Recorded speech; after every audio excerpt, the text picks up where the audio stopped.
Hi everybody, I hope you're having an amazing day.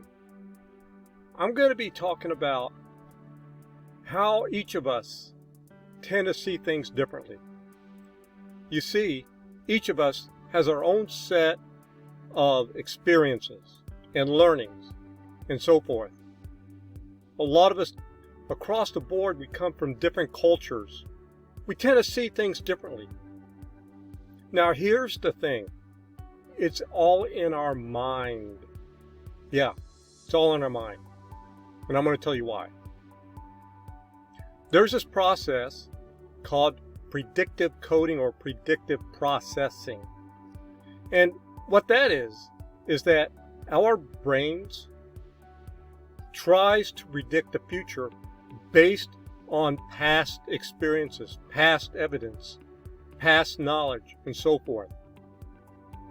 We try to predict the outcome of a game. We try to predict our own lives, what's going to be happening in the future, our goals, and so much more.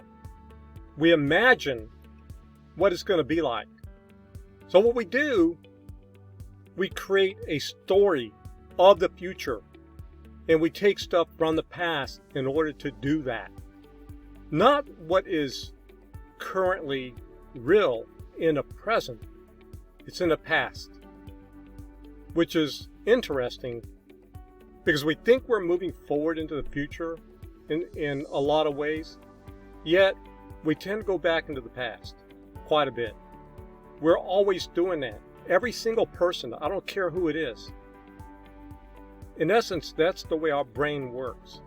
And each of us will process what we see, current information coming in through our senses, our eyes, what we hear, what we feel, smell, taste, and so forth.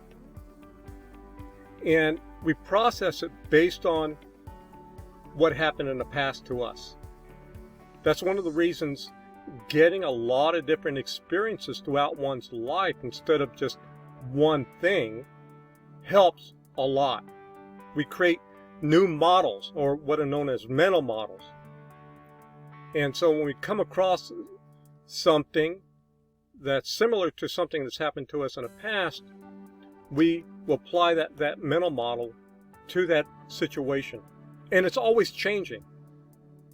When we start to learn more things, new mental models, we will start to apply them. Again, when we learn a new mental model, it gets put into our memories of the past. So it becomes our past, not current.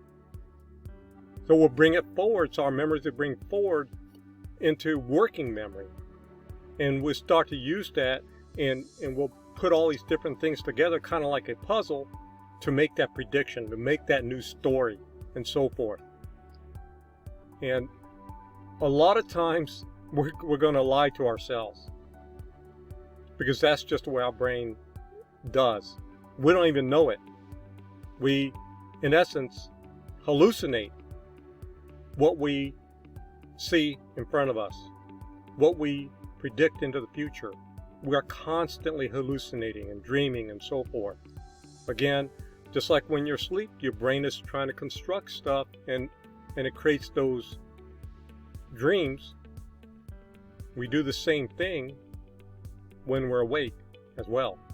So that's just in a nutshell predictive coding. There's a lot of different processes, and I'm not going to get into the details of the science, or neuroscience should I say.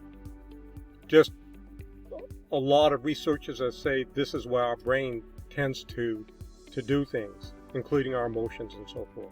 So I hope you enjoyed today, and this has been Bob Shote, wishing you guys an amazing day and amazing week ahead.